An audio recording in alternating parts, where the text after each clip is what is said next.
license, so when they pick that. Okay, we will call to order the work session for the Village Council, May 13th, 2025.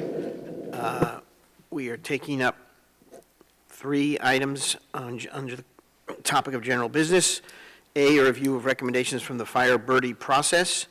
B, a review and discussion of potential capital projects to be included in the FY26 Strategic Operating Plan.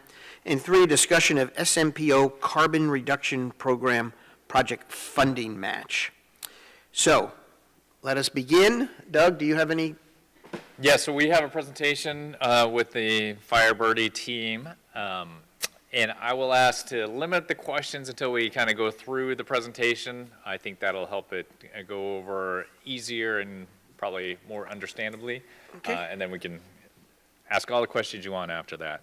Okay, go ahead, then begin, Chief, if you're beginning, Chief. I got it. Okay. But it's a good thing you mentioned the Chief, because I want to recognize him and the other Birdie team members. We have a few of them in the audience. So obviously, Chief is very knowledgeable on the subject, but it's kind of nice to have the former Chief also in the group to give his input. And then Dana and Angie both served on that team, as well as Donna and Ethan from the fire department. So I want to recognize all of them. And recognize all the pain that I put them through and all the long meetings, so appreciate all of them sticking with us. So Go right ahead. the goal of the Birdie was to see how we can better respond to fires. The specific benchmark we're using was percentage of calls responded to with the first unit on scene under 6 minutes and 30 seconds.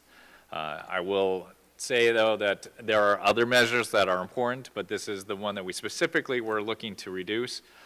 So that kind of plays into the whole scenario and discussion as we go forward. So this is a very informative graphic.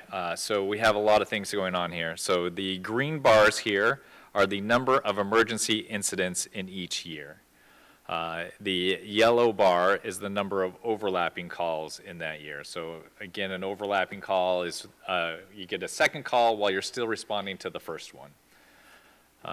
And then we do, and one thing to know on overlapping calls, ironically, that the response time to the overlapping calls wasn't significantly different than the regular calls. A little bit surprising to me, but that's what the data said.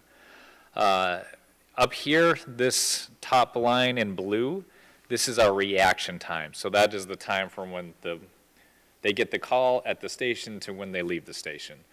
So their goal is to get that within 90 seconds, and we get that roughly 90% of the time. There has been some improvement since 2017. They've made changes on, how they open the garage door even to shave off a few seconds. So we are holding pretty steady at 90% there.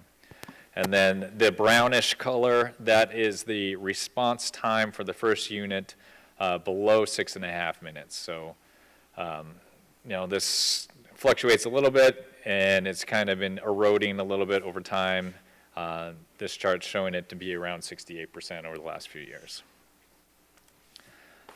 So this is our current makeup. So we have Fire Station 91 up here in the red, Fire Station 92 down here to the south. The brighter colors are within 1.5 miles of the fire station. The slightly darker color is within 2.5 miles of the fire station. So you can see that there are areas that we are not responding, well, this is distance, so there's areas that are not super close to the fire station. So the Pine Wild Country Club area over here, the back side of the lake over here, some out here on Linden Road, but also quite a bit of Taylortown up here in number 6 and CCNC. All those areas have a number of calls that are outside of 2.5 miles of a fire station. What we noticed is that within 2.5 miles, we can typically respond within the 6.5 minute mark. So within 1.5 miles, it's like 95-ish% of the time we get there with under 6.5 minutes. And within the 2.5 or between 1.5 and 2.5 miles, it's more like 80%. It depends, a little different for the two different stations. But, so the last Birdie recommendation was to build Station 93 out here. So as you can see, the Station 93 picks up quite a bit of the Pine Wild area, and it picks up this area down on the back side of Lake Pinehurst that we weren't originally getting to. One thing to note that this whole map it's multiple years of dots on there. So when I looked at it, what was the number of years, the number of calls that we would be responding to more quickly with Station 93 was less than I had originally expected, and it was about 65 to 70 depending on the year. So this shows the number of calls under 6.5 minutes, under 8 minutes, over 8 minutes, under our current layout of the fire stations, and this is under, if we added a third station, Station 93. So again, 821 out of 1180 are being responded to under 6.5 minutes now, and if we extrapolate having a Station 93, it looks like we'd have 887 out of 1181. So with that background, we try to think of different options. What could we do to increase the number of calls that are responded to within 6.5 minutes? So option one is the status quo. We don't do anything different than what we're normally doing. And we are doing a very good job, actually. The fire department scores well on their citizen surveys. Compared to our neighboring communities, we do well. But we are not meeting the standard that we set for ourselves, which is to get that number up to 90% of our calls being answered in 6.5 minutes. So if we look at the status quo, one of the positive outcomes is that there will be no additional tax burden, and it saves us a lot of work not having to deal with building a new station.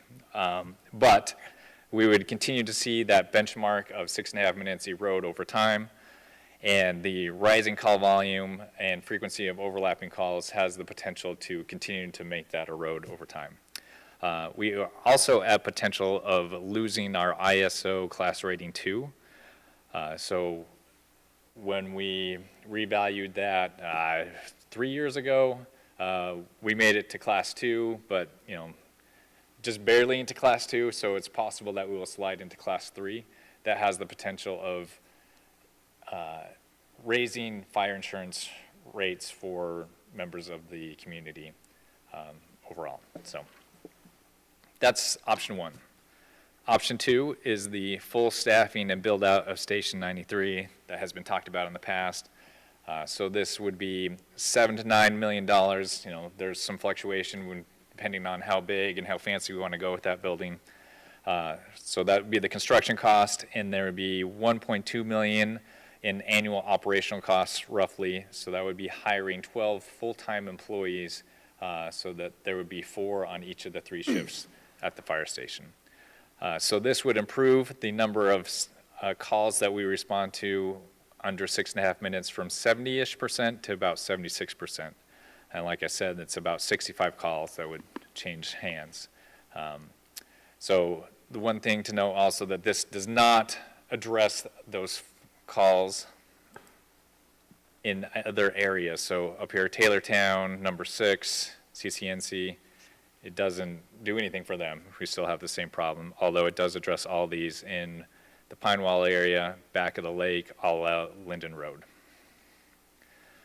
So the positive outcomes of this is it definitely improves coverage, and this is also the area that we are anticipating to see growth.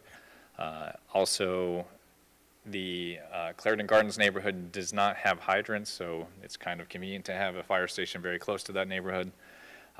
And by doing this sooner rather than later, it would help us avoid future cost increases with, buildings are only going to get more and more expensive in the future. Some of the bad things that are associated with this would be the high capital costs and ongoing operational costs, and we only really affect one area of the village when there's other areas that also are seeing slow response times. Option 3 would be to implement a quick response unit. So this would be hiring 2 employees per shift for a total of 6 FTEs. This would cost approximately, actually this is wrong, about $600,000 annually, which would require a tax rate increase of about 1 cent.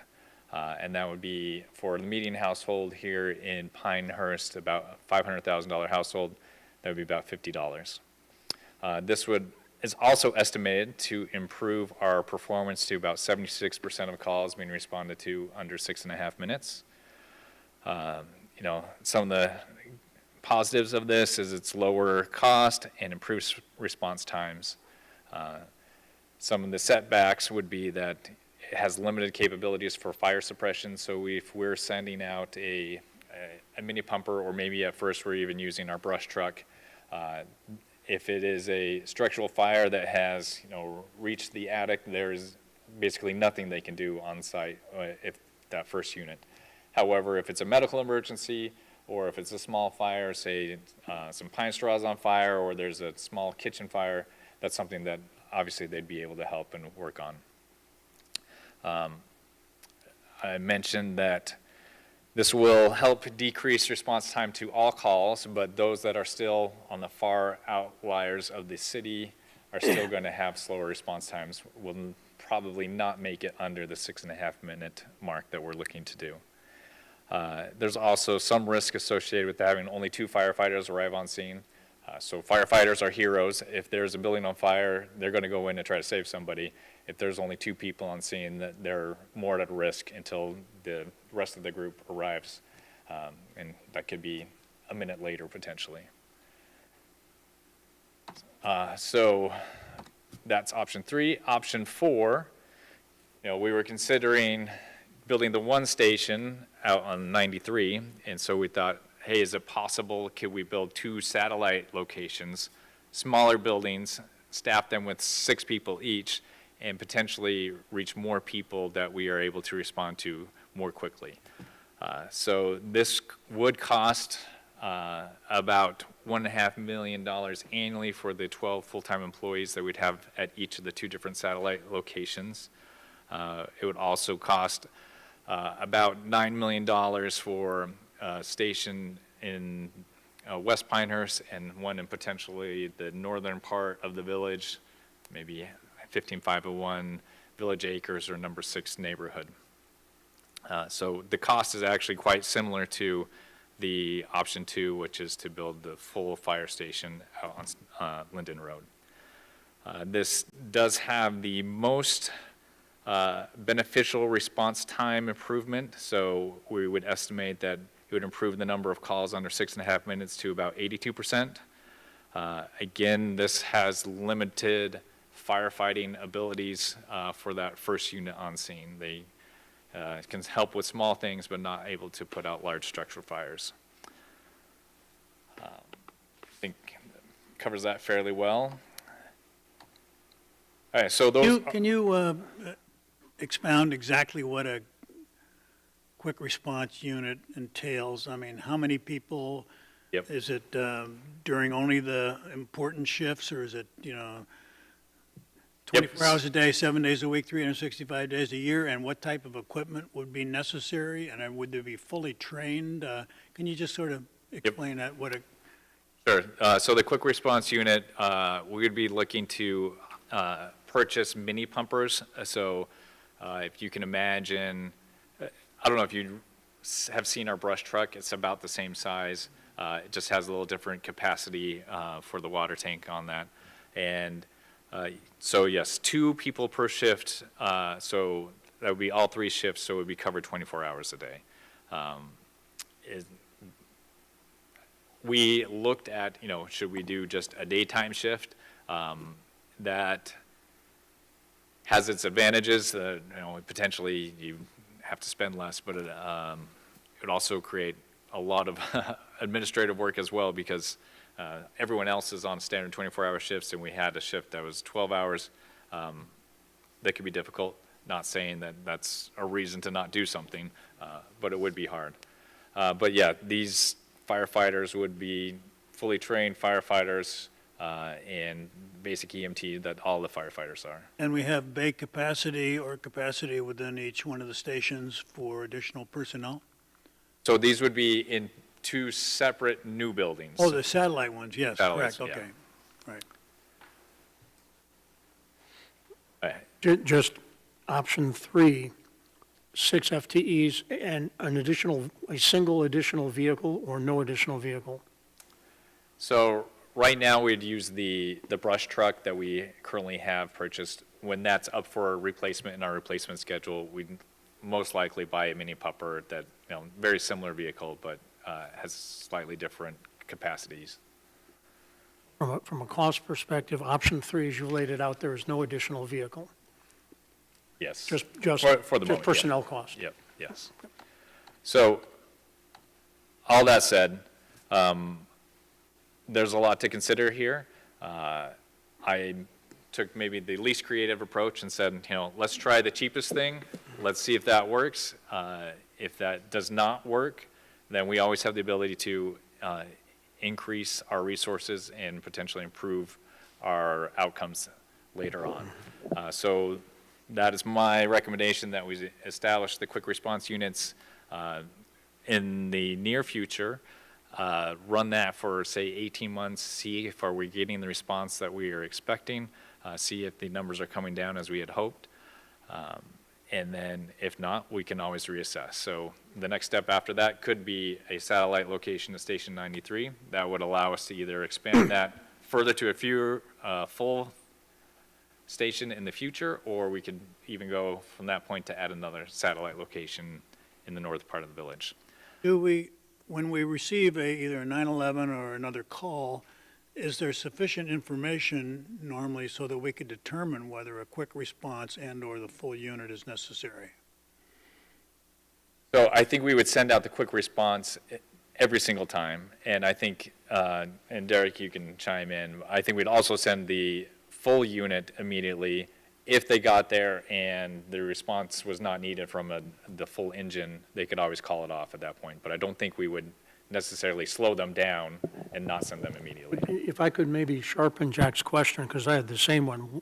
When you get the call coming in, if my house is on fire, do you get the same call as if my wife keels over and what I really want is an EMS unit, but I dial 911? Yeah. What information do you have on receipt of the call so you know, hey, the building's on fire, don't send someone who can't do anything about that, send someone who can? Yeah, so we would send, if we're going with the quick response unit, we would send everyone, the quick response unit, hopefully is the first one out there quickly, but we would not slow down the engine until someone was on site and told them to not come.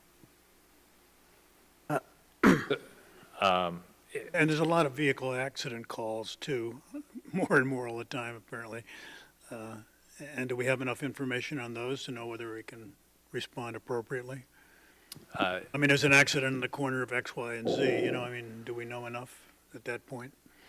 Yeah, it would be the same thing. We'd send out the QRV and the engine right after. Thank you. So I will say that this is my recommendation, and Derek sat here patiently. Derek's recommendation is not this. It would be to build the full Station 93 out on Linden Road. Just wanted to make sure that that was clear, and he had the opportunity to say that. But I think now we're available for questions, unless, Okay. Derek, you want to jump in right now and add something? Yeah, just what I refer to when you were talking about the call receipt from 911.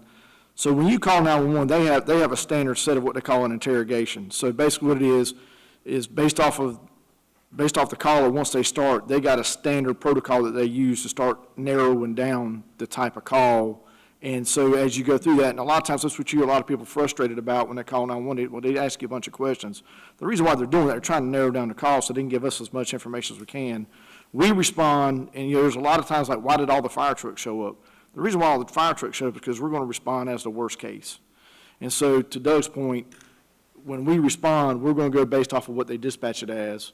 So if we have any doubt whatsoever, or we have a clue whatsoever that it's a fire, we're going to roll everything we got. And we also have automatic aid coming in on those as well.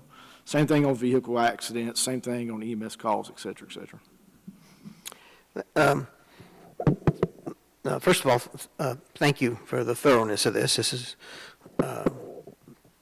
very helpful. We, as far as a municipality goes, public safety is our number one concern. It's really our basic concern. We don't have an Army or an Air Force. We are responsible to protect our residents.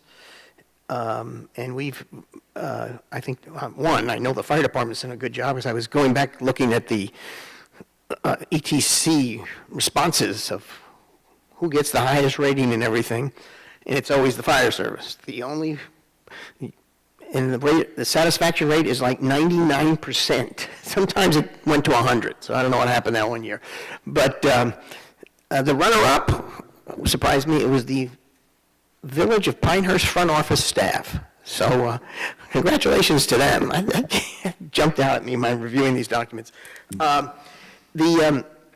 got a few questions. Well, I believe the earlier Birdie recommendation was to acquire land for the possibility of a firehouse, a third firehouse. It wasn't for a third firehouse, because we haven't had any information until just now that there's some data that says we ought to have a third firehouse. I don't think, unless I went back and read the 219 report, and I thought we made every recommendation in that Birdie report as a village, which included 4 other points that I can't recite from memory, but acquire land, which we did acquire in 2021. So this is the first Birdie recommendation that goes beyond the acquiring of land.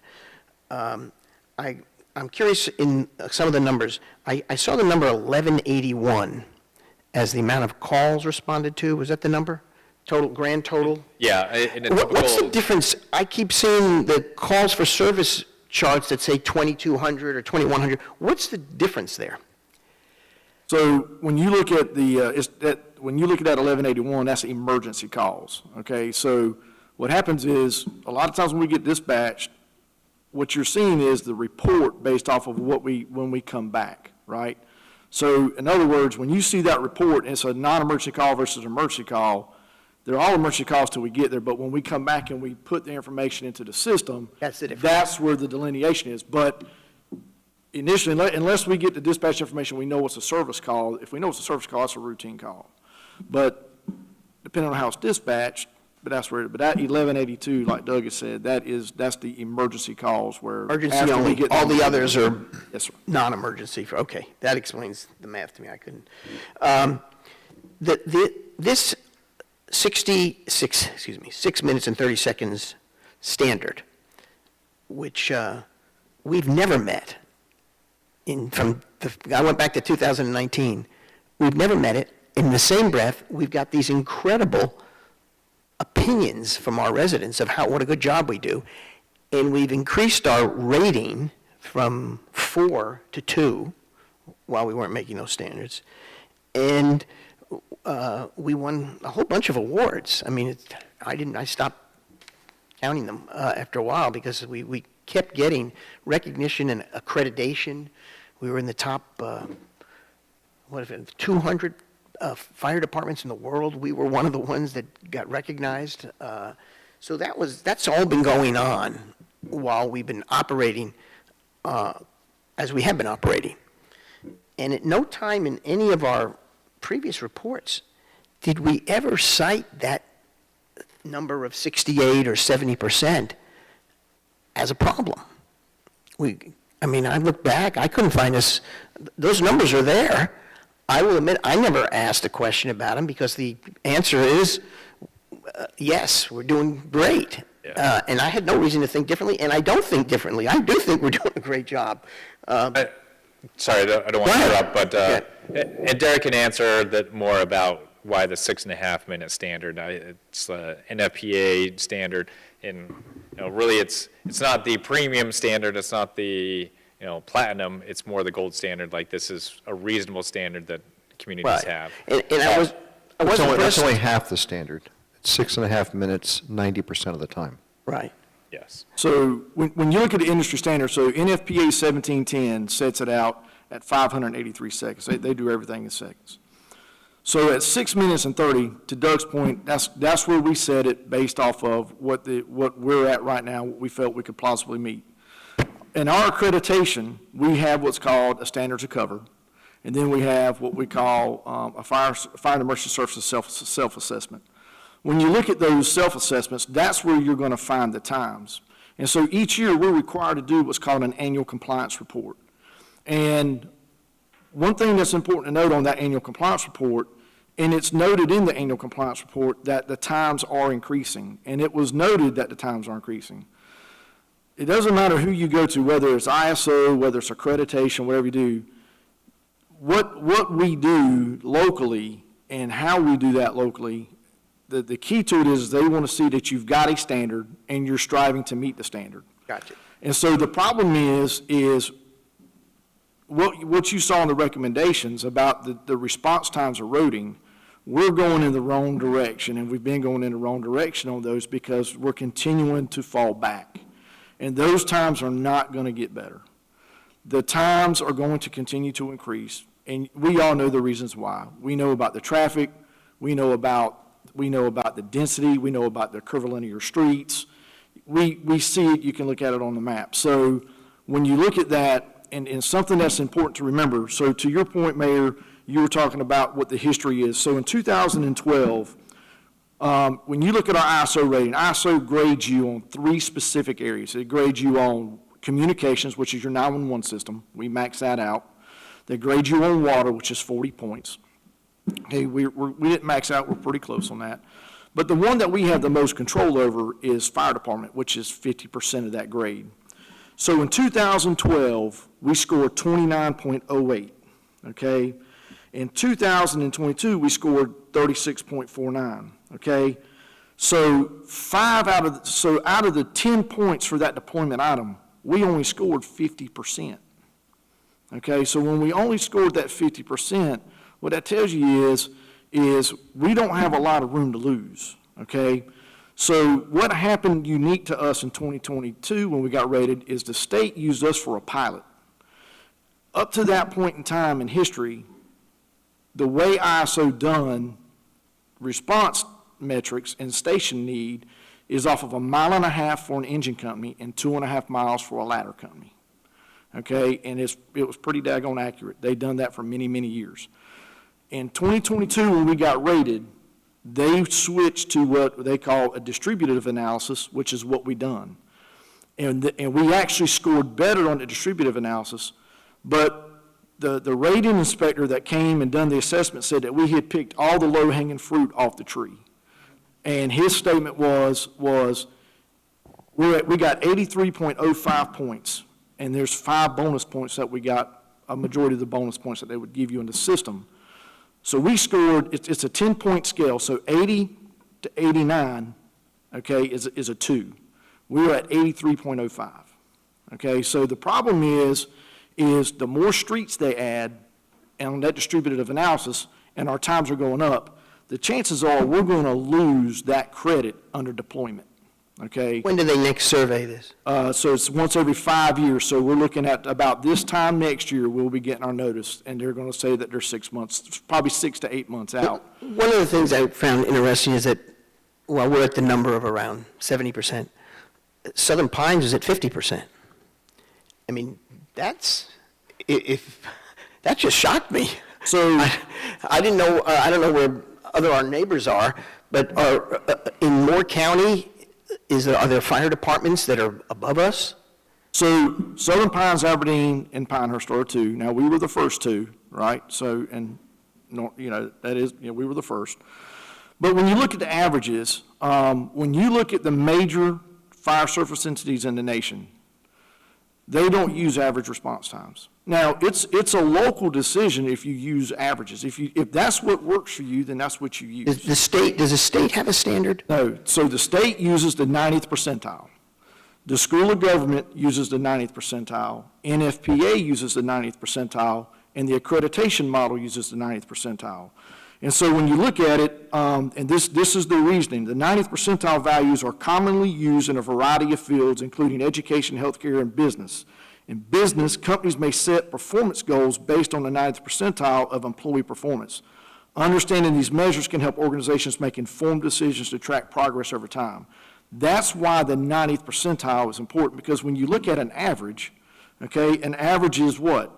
You add everything up, divide it by the number you got, and it's going to land you in the middle of it, basically is what it is. So is there any fire department in Moore County that has a better average than we have right now? So what I can tell you is, I can tell you what Southern Pines' average is. Their average right now is, their average response time is 6 minutes and 34 seconds, and ours is 6 minutes and 7 seconds. Okay, That's but- the difference between 70% and 50%. No, because That's part of there's it. two different types of math. Okay, when you're going to the 90th, okay, when you figure that, okay, so that's 607 versus 634. That's our average compared to their average. Okay. But we're using the 90th percentile because that is the industry standard. Okay. But there's no fire department that's doing better than us in Moore County right now.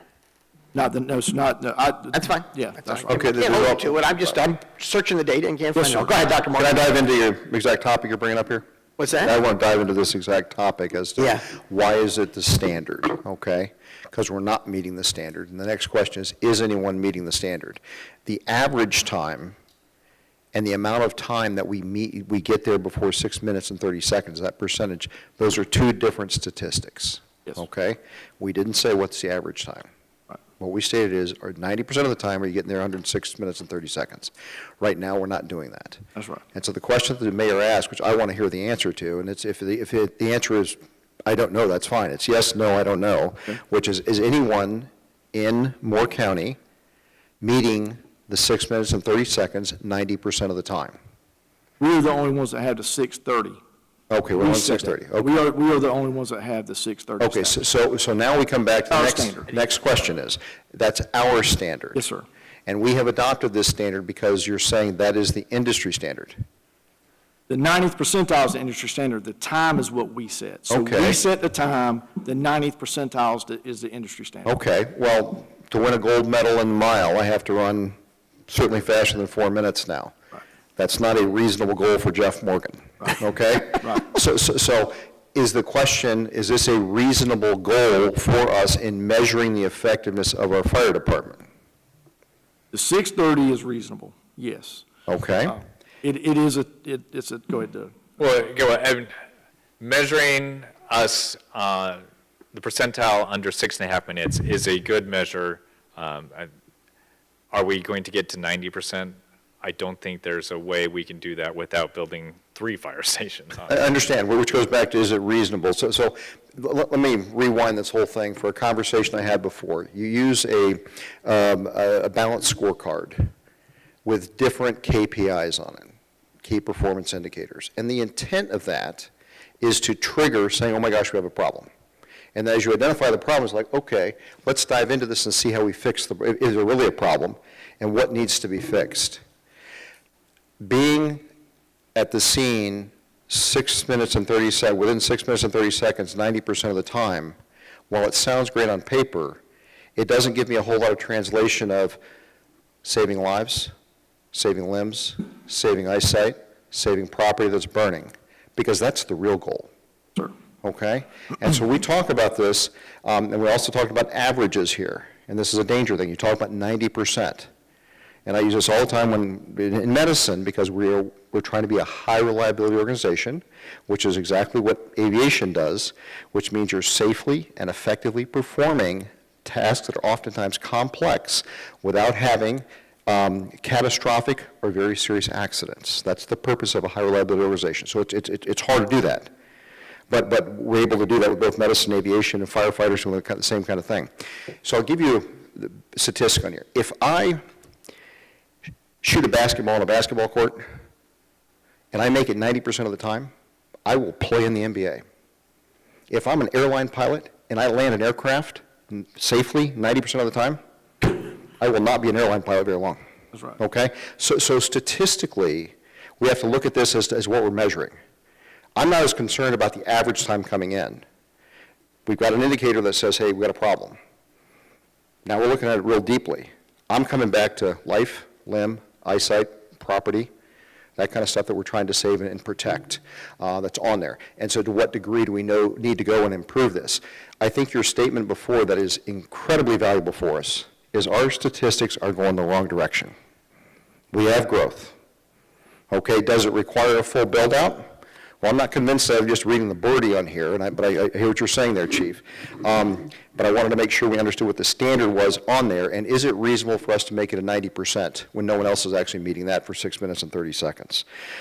And the next question on here, which this doesn't address, which I'll throw out there, is just, you mentioned no fire hydrants in a few of our places. Do we need to put fire hydrants in there? Is that going to help us out? Their water capacity won't allow for it. Okay, so it's a non-starter Yeah. that we do on there. And I think like Clarendon Gardens, when it was built, didn't have them. So So I think actually they were there, it got taken out because there wasn't enough pressure to fight a fire. Okay, and so Chief, the other thing, the last thing I'm bringing up here, and this is where I want you to weigh in on it, just kind of an open forum with your experience on there. We go back to this higher liability organization stuff. When you have something catastrophic, you've heard this, probably people have heard this analogy before, it's when the holes in the cheese line up. A whole series of things have gone wrong. The garage door didn't open right, and you're beyond 90 seconds getting out there. The traffic in there kept us from getting there in 6 minutes and 30 seconds, and we're there in 9 minutes. It was actually a fire that started real low, and it's now blowing out. You had 10 people in the room with a party and stuff like that. All these different things that necessarily shouldn't have occurred, do occur. And that's when you have the catastrophic event. That's what creates the catastrophic events in medicine. That's what creates the catastrophic events in aircraft fields. And that's when you have the big issues. And our job here is to prevent that as best as possible, understanding that it's impossible to fully prevent it because your job is never done on getting better. But we have to judiciously get better because we don't have an unlimited bank account either. And so what's the next appropriate step on there? So my question to you to pontificate on here for us, what is our risk of all those holes lining up and us having catastrophic events where we're talking about serious damage or loss of life? So to your point on that, what I would say is if you break that down into the major areas that we respond, okay, the major types of calls. So let's go to medical. I don't have to tell you what the survival chain is on a cardiac arrest for every minute past 4 minutes and what happens, okay, in terms of brain death, damage, okay.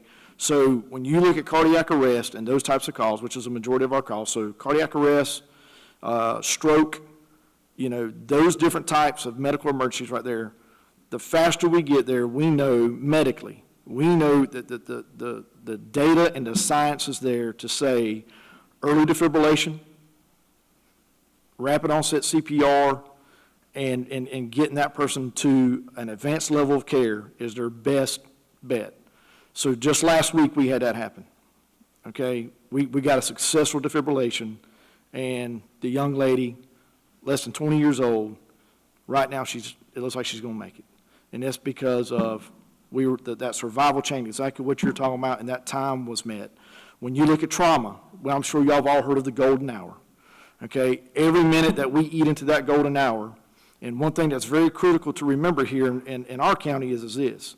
On traumas, the traumas are going to be flown. They're not, the only way they're not going to be flown in Moore County is if they don't have whether to fly. And they're going to go to a trauma center, either Cape Fear, Duke, or UNC. That's where they're going.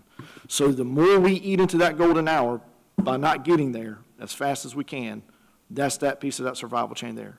Now the fire piece is, the problem we have in fires today is the construction and the contents. And fires are burning hotter, they're burning faster. There is there's just a large body of research that has been done in the last 10 years by the National Institute of Standards and Technology, Underwriters Laboratories, and others that shows that we do not have the survival times and the times to react in a fire. A lot of people say, well, you only fight fire 5% of the time. Okay, and this goes directly to the other part of your question. You're right, we only fight fire 5% of our time, but that's 100% of our fire loss. It's 100% of our dollar loss. And that is the most hazardous environment that we put our people in. By OSHA regulations, it's immediately dangerous to life and health, and there are certain triggers that we have to do to meet that. And what I will tell you is, when you look at how we respond and the resources we respond with, NFPA 1710 is very clear on this. It says for a 2,000 square foot house, you need 17 firefighters there in 10 minutes or less, okay?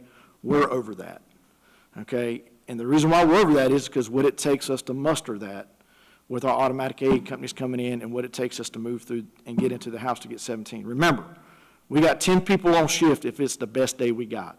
We're averaging 8. So what that means is to get the other resources there to make the difference so the holes don't line up.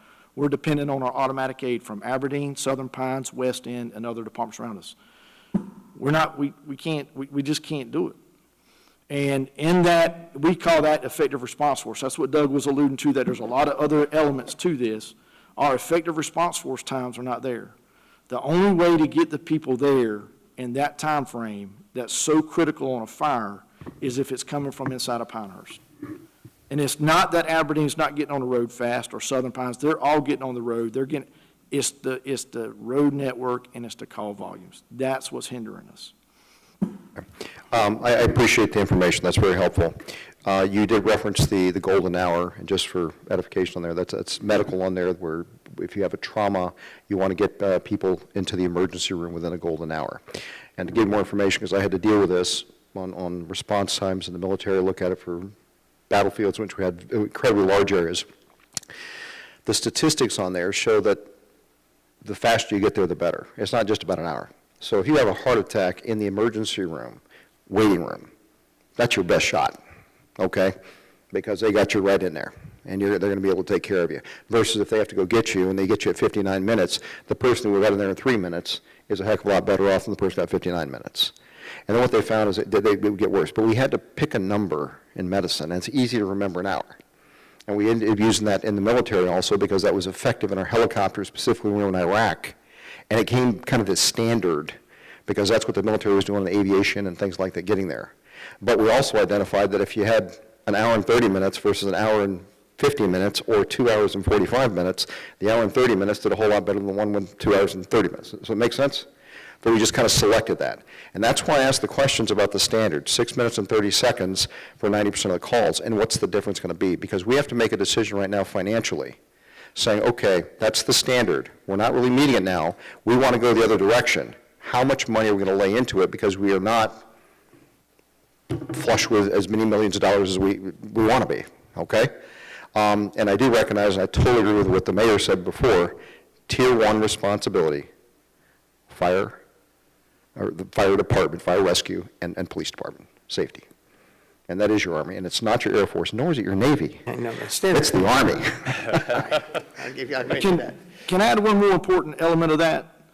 And so, Doug, can you go back to the previous map, sir? So one thing that Doug brought out is in that area, in the areas that you see that are not shaded in red or blue, okay? So if you look at that West Pinehurst area, so the lake, on up Linden Road, back out Pine Wild, Clarendon Gardens, Foxfire Road, all that, okay? So when you look at that, so look at that right there where it's not shaded, okay? And Doug, if you can go, please, sir, to the green, okay? So when he goes to the next map, and when you go to that map right there, so here's something that it may not be interesting to you. So when you talk about the 2.5 road miles, so Station 91 right now covers 116 road miles within 2.5 miles of the station. So in other words, when you look at all the roads within 2.5 miles of Station 91, there's 116 miles of road. Station 92 right now has 63 road miles.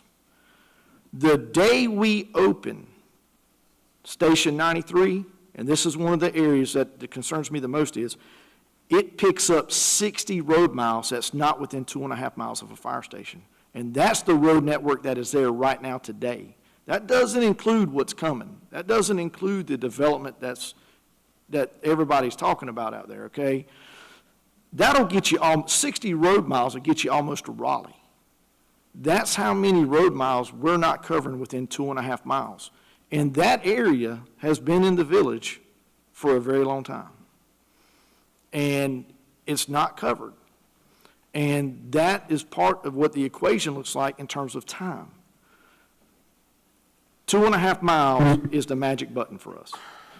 Yep, one of the problems we have on there, Chief, so you put the station in there, what we're talking about doing for the metric we're looking at, which again it's not the end all, we're still talking about, Right. Lives and property. It's only 65 calls difference. That's a lot to put in there. And so is this part of a bigger plan to bring other ones to cover that? Because I think we want to cover it. I want to meet that metric, but again, that metric is not it's not the end all for stuff. It's the one identifies we have problems, yes or no.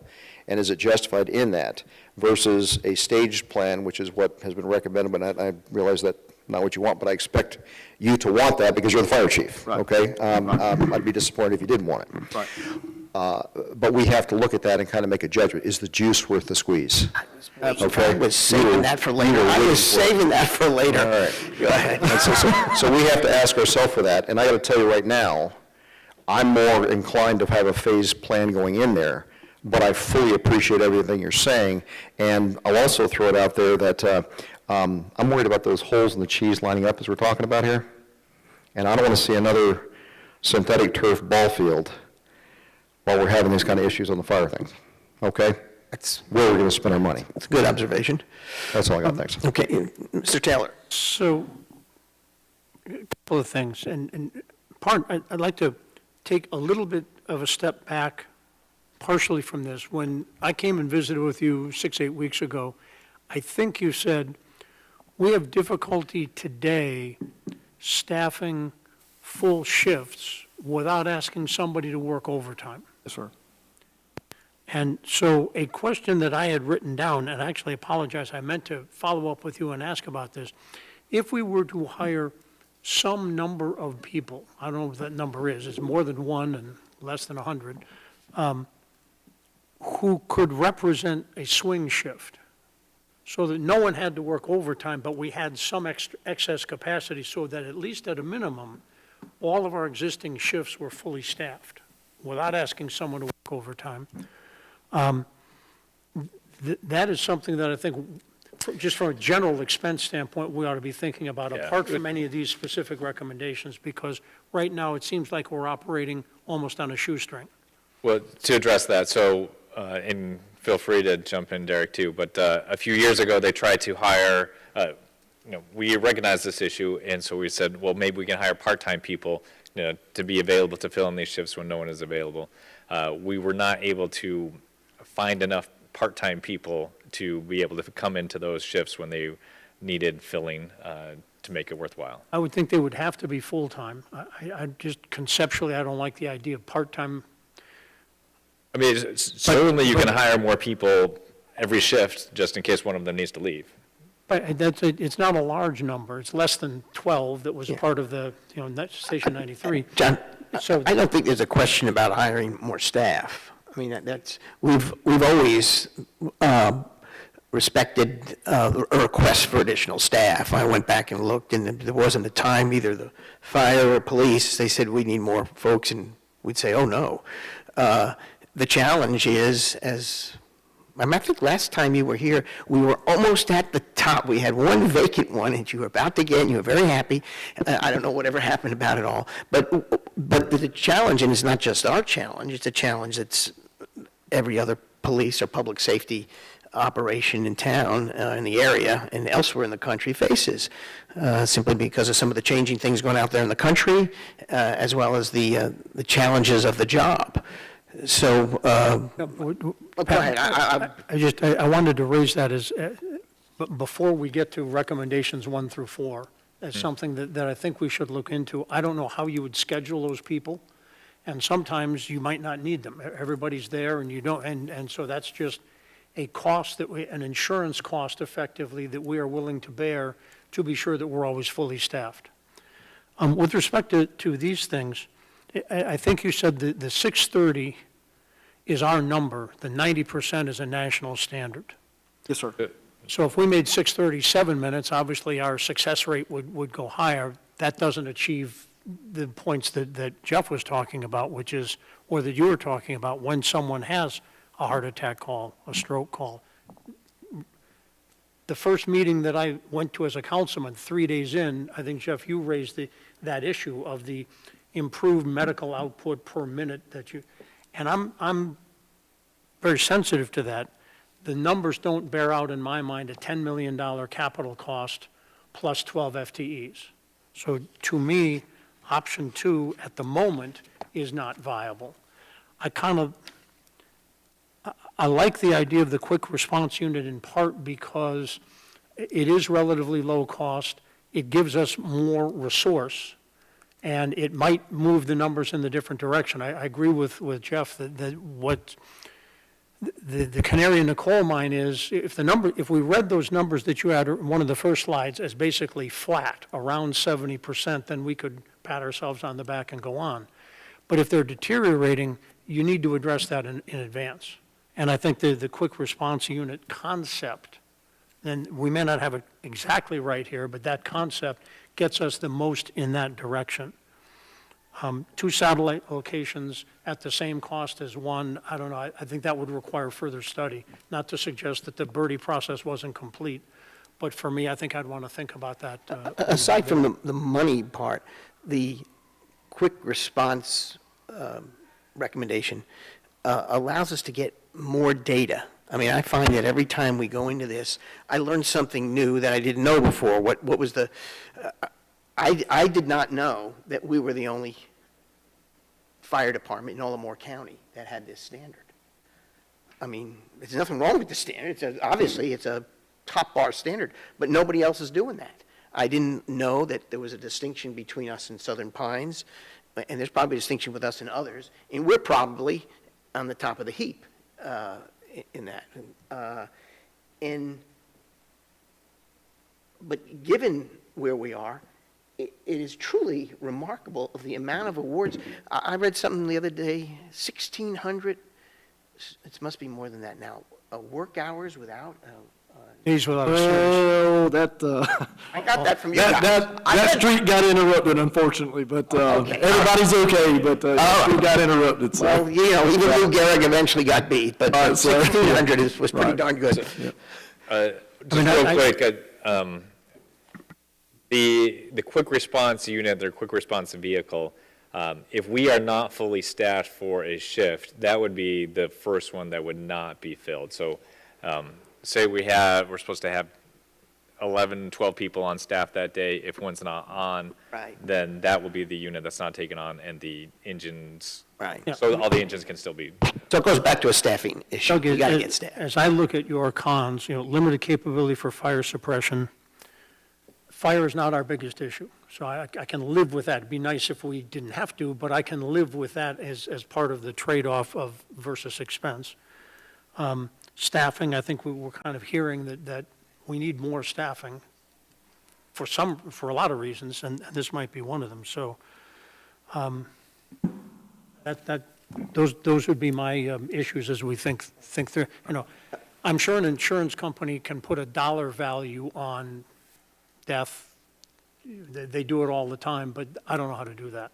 And I don't think that's the basis on which we need to make this decision while remaining fiscally prudent. One thing I would like to add in the metrics there, and you bring up the awards and you bring up the satisfaction and things like that. I think we'll get lost if we look at that and want to pat ourselves in the back. The focus of this is preventing the catastrophic event. The focus of this is trying to make sure that we do our best to minimize loss of life, limb, eyesight, property, that kind of stuff. And so I do appreciate that we have such a high rating for our fire department. But I would argue that probably 98% of those people who rated it real high never had to use it. Could be, but Okay. one of the reasons I like to look at what I'll call the 360 view of the related data is to see where's the leaky hole in the ship. And if I saw a lot of complaints, I know the difference on our survey results between what our public thinks about code enforcement versus what they think about our fire department. And it's a big distance. So that's why I look into that. I grant you, it's not the most important thing. We also had the ETC survey where it rated very low about what our residents wanted to do on capital priorities, but that's an opinion of 711 residents. Yeah. But again, it doesn't measure up to the idea of a standard for the safety and health of somebody, but it's just one other arrow. Well, one thing I'm reading in here, and I think it's probably the way it's going to go, I might be wrong, but we're going to end up not accepting option one, which I think is the number one most unreasonable, which is do nothing. That's pretty Oh, of hard to course, say. yeah. Okay, number two is very expensive, but we've just received a recommendation from our subject matter expert, the fire chief, to build a new station. And we're going to end up telling him, no, we're not going to do it just yet. We're going to end up putting in these mini stations. We're going to spend, we're going to get some more information to look at that. And the difference on there, when you look at the statistics, is that we have 65 calls in which we will now do it. So we're not willing to spend $12 million on 65 calls, okay, that we're over our standard. The question that he should be asking, and I'm sure he already has, well, how many calls is it going to be before you decide to spend the money? Is it 200 calls? Is it 100 calls? Is it 150 calls? Is it 250 calls? Because if we progressively go the wrong direction, we have to do it. Now, we're not just doing nothing. We're getting some more information on this. We're getting many stations. We're looking and seeing what's going on. But I also don't want us to forget the main thing, which is that catastrophic event with all those holes in the cheese lining up. We have to be prudent on that and not pat ourselves in the back that we have 98% or 99% or 100% satisfaction from our residents. No.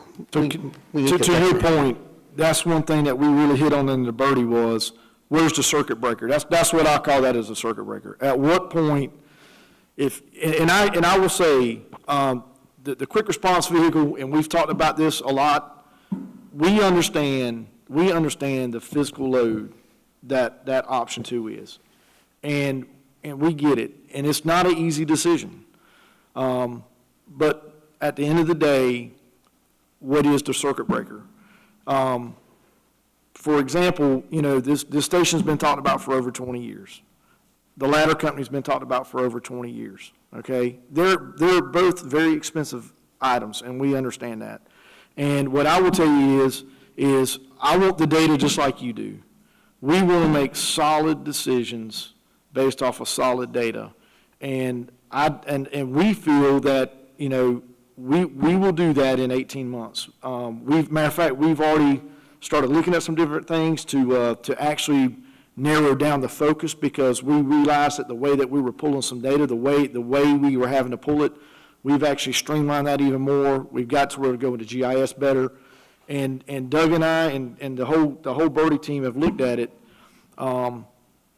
But it's a viable option, and I think that in the 18 months that we look at this, but to your point, we need the circuit breakers. What is the expectation? And where do we say, okay, here it is? That it would be so helpful as an organization.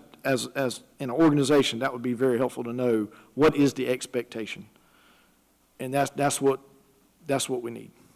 Well, I Jack, think go ahead. Some interim ways to address current issues or, improve service are viable. But I will say, from my opinion, is that the trend line and the data tell me that you can't avoid the fact that volume is going to go up, particularly in the western area, along with traffic, both volume of residents and so forth. So we can't ignore that. That I think the option of a third fire station it's really not an option, it's inevitable. The question is when.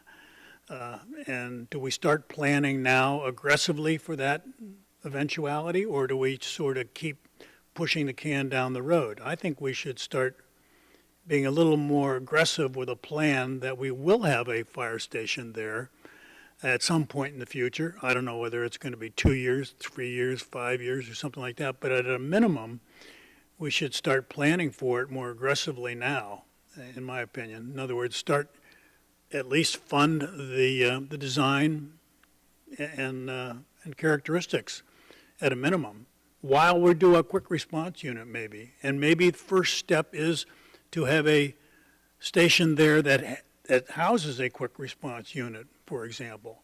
I don't know what the option would be, but I think it's inevitable that we are going to have a third fire station in that area. And I think that we need to realistically start planning for it a little more aggressively now, because If the past is any indication of the future, it takes a long time for the village to get a project off the ground and to completion. So I think we ought to start now. That's my opinion. Barb? I agree with Jack's opinion. As I look at this map, clearly the area at risk is, at most risk right now, is the area that's growing most quickly. And we have some issues out there now. Those issues will continue to get more serious. So I believe we need a plan in progress for a third fire station. Well, I think we do. The QRU is a plan for that. It's to immediately, and this will be a real test, hire 6 more firefighters. As a matter of fact, one of my recommendations is we don't wait until the new fiscal year. You should start immediately to hire 6 more firefighters. That's my opinion. That's not Station 93, though. No, it's not Station 93, but No, suggesting putting in a 5-year plan, our 5-year plan, something that gets us moving towards getting to a design and build for the fire station. Agreed. I mean, the 5-year plan that we see in front of us doesn't have any effort in that respect, any serious effort for 2 more years, till 2027. So- I think that's unsatisfactory. I'll push back just a little bit. So there's only 65 new calls that will be now within 2.5 miles. Even with the build out of Phase 4 and Pine Wild, that number's not going to increase drastically. It's going to be a relatively small number. And I get everyone that is one of those calls wants the fire station there 4 minutes faster than it would be otherwise, but it's still not going to be a lot of calls. I would say the generic response, Jack, to both you and Barb, is hopefully that is something we will talk about in the next session.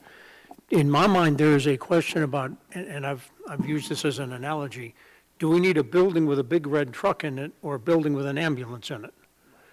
Either way, it would improve response times, and given the relative percentage of non-fire calls to fire calls, it would address, I think, we don't know that necessarily the same ratio, that 5%, so of the 65 calls, does that mean only 3 of them are fire calls? I don't think we know. Maybe you know that. It's not clear from the. When are we going to answer that question? Yeah, but When are we going to answer the question you just asked? I think when we have more data. I think it may be possible to extract that from what we have already. I don't know. Yeah, that I could do, yeah. But one of the things which you will hear me say in the next section is that anything that is on the 5-year plan should either be because we've decided to do it, and it's a matter that we're staging when it happens, or we know what the decision-making criteria are to say yes or no, at which point in time it either comes off if the answer is no, or it is scheduled. I don't argue any of that. All I'm saying, what I'm trying to communicate is that we have to be more aggressive with the plan for the eventual requirement for a 3rd fire station. Are you asking for a mark on that plan, within the 5-year plan, saying 5 years from now, let's have a 3rd fire Oh, station? I'm saying that I'd like to see some evidence next year that we're serious about it. Well, I think that's in the plan right now, that we end up looking at that. Now, I totally agree with what you're saying about that. What I'm hearing from my left, public's right side of the tables here, is that you want something that's marked on the 5-year plan about the 3rd fire station, because it's an inevitability of where we need to go. That's Is that part a of it. fair? That is true, but I'll add one more thing to that. I'd like to see some activity next year that progresses, that moves the ball. Because I'm inclined to agree with you on this, okay? I don't think it's appropriate for us to, right now, say we're going to spend $12 million and put in the 3rd fire station, I didn't say that. okay? I said, But having something on the calendar that says, okay, we expect to have this decided upon 3 years from now, 5 years from now, whatever, I agree with that, because I think it is a very high priority. And it's kind of a placeholder that we're talking about before. We're not committing to the monies just yet, but it's definitely on there as something to consider. Well, we just look back at history here. In FY 2022, we put in the 5-year plan, in the capital improvement part, that in FY '26, we would have $400,000 to design. In '23, we had absolutely no mention of design. In '24, we also didn't have a mention. In '25, last year, we put in the design for $400,000 again for a third fire facility, because at that point, we had reached the idea of a firehouse based on the data we had then. Didn't seem likely, because we found out it was emergency responses for health reasons rather than fires. So, and now we have this New Birdie information. So if we were to put in the 400,000 as we've had in the past for a design in FY '28, that would be consistent with what we were talking about in '25. I'd consider this evidence of the flip-flop of ideas that continually happen, and we never seem to make any progress. I agree. I think we're professional kick-the-can players. Well, I think it's evidence that the council, of which a couple of us were members of at these times, okay, Doctor? Doesn't change that there's a problem. We're unconvinced. I mean, I'm do looking anything back to sooner. the library and the community center, which I go way back on, and I'll tell you, there was a lot of flip-flopping on that before we finally got something done. And don't want to go through that same process with the third fire station. Can I? Shouldn't it be possible, if we were to go down the quick response unit path? Yep. And we're saying we've got an 18-month, but we could decide what is the data that we would like to see to make the fire station decision, new building decision, and we'll have some of it in 6 months. Yeah, no, if there were a trigger, Going piece back of to data Steve's and/or comments. event that caused action to happen, I sort of be okay with that, but I'd like to see some action happen sooner or later. And to the mayor's point, we can build into the 5-year plan a design in year 3, 4, 5, whatever. Doesn't necessarily mean we have to build it that year or the year after, but if that shows progress towards that goal, we can do that. I'll push back a little bit. I don't think it's inevitable in the next 5 years that we need one. I think the quick response unit may satisfy a lot of the itch that we're trying to scratch, but if that's the will of the council that we put something in there, I'd like to I see, think that's I'd like to see more responsible firm planning. evidence that we're really going to go down the road to enhance our fire capability, period. Well, I think the best evidence we can do is put back in that money for the a possible design in 2028. Because at 2028, we'll actually have some fresh data. We'll know, one, can we hire? How tough was the challenge to hire 6 firefighters? Because otherwise, we're going to build a station and there's nobody going to be working in it. Okay, so how quick can we hire 6 firefighters? And how quick can the additional data tell us what's happened to this response time that we, Pinehurst, is the only one in Moore County that uses? And Jack, what would you specifically like to see that told you now is the time? I tell you what, Which I don't expect you to answer tonight. but- I will go along with anything the council decides, because I think in total, we come to pretty good decisions. It takes us a while, but we come to pretty good decisions.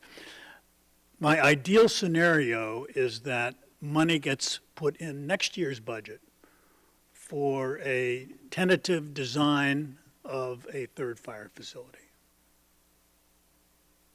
I'm happy with that, but based on what? Are we designing the big red truck or the smaller? Well, I would have a Matter. design that incorporates the possibility for either. You don't have to have a site plan down to where's the sewer line going to be, but you can have a site plan and a design that says, when we decide to go this direction, here's what we're going to do.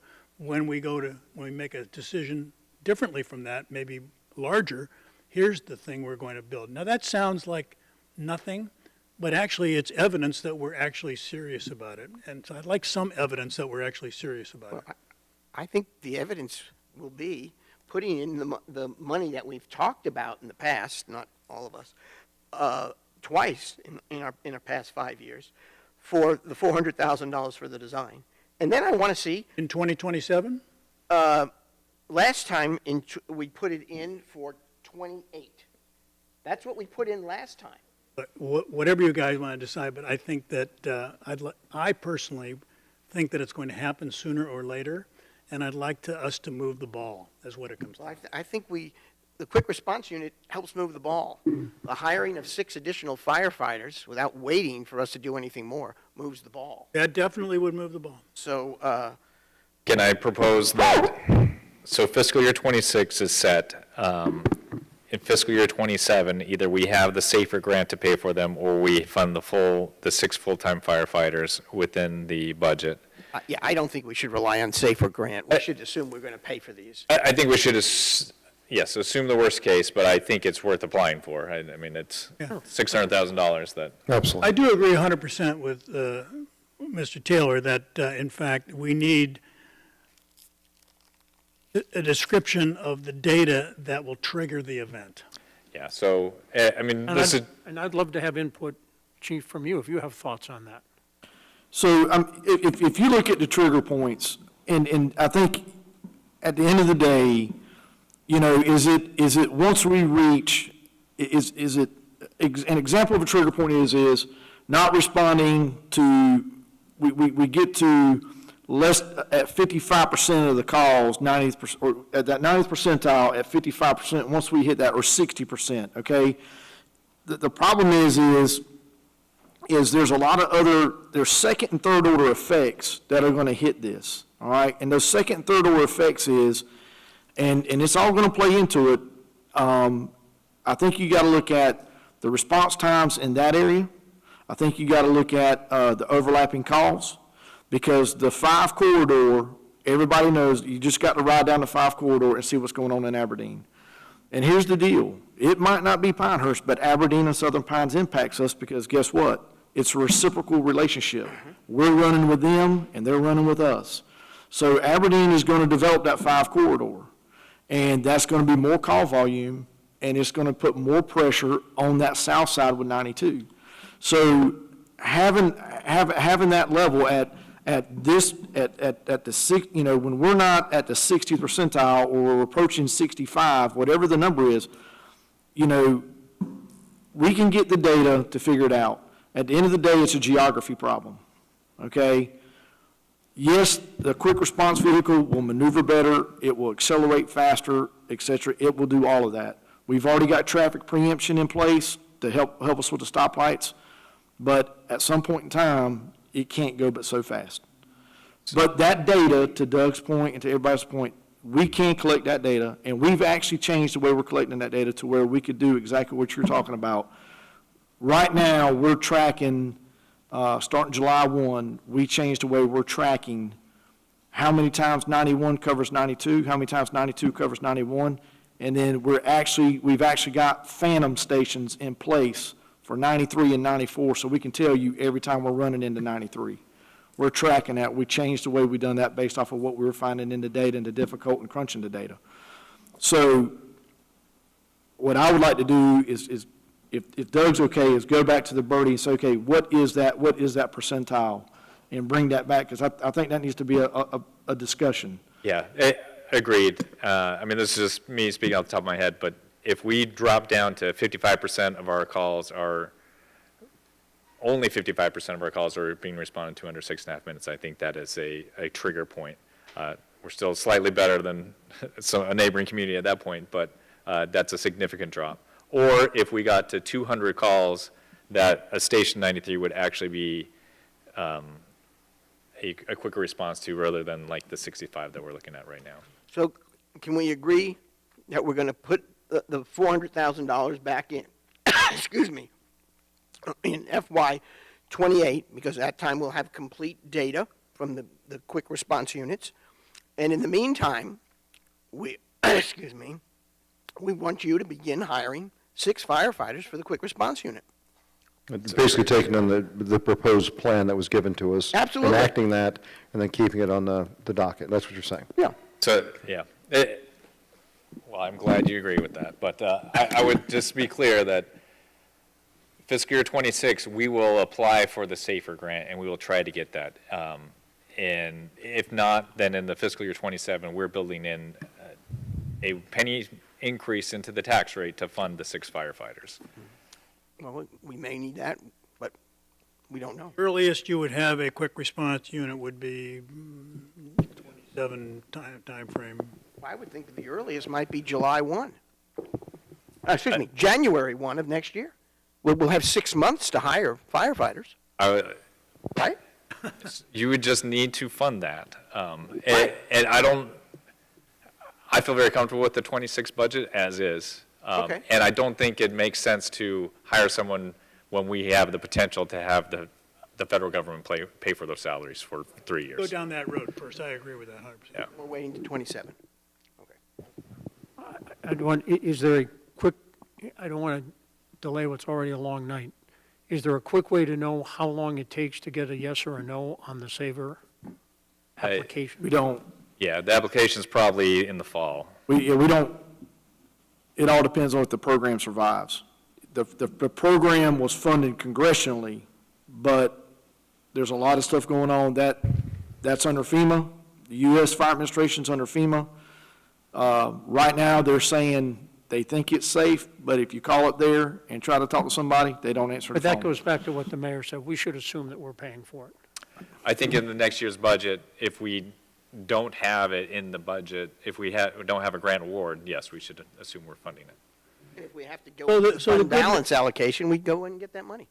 So the good news out of all this is that we recognize we need to enhance our fire service. Is that correct?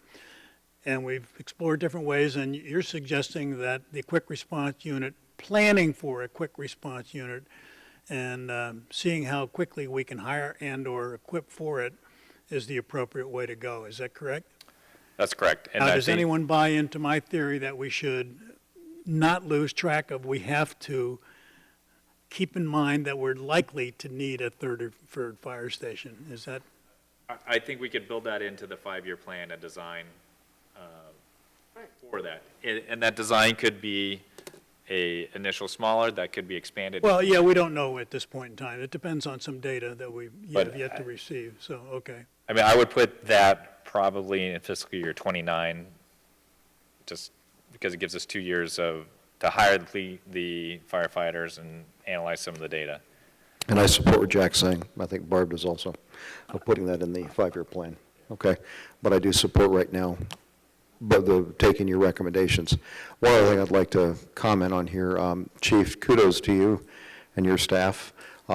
You've given us a very professional briefing. You've given us your concerns. You've demonstrated that trends are going the wrong direction. You've asked for something. We're not giving you all that you're asking for, okay? You recognize that. You're still being professional about it. I would ask that you continue to have this professional courage, and if we're screwing up, whether it's this council or the next council, whatever it is, to be willing to stand on a desk and say, we have a problem, just like you have done. So keep that up. Thank you. Thank y'all, and on behalf of the members of the fire department, we know how much you support us.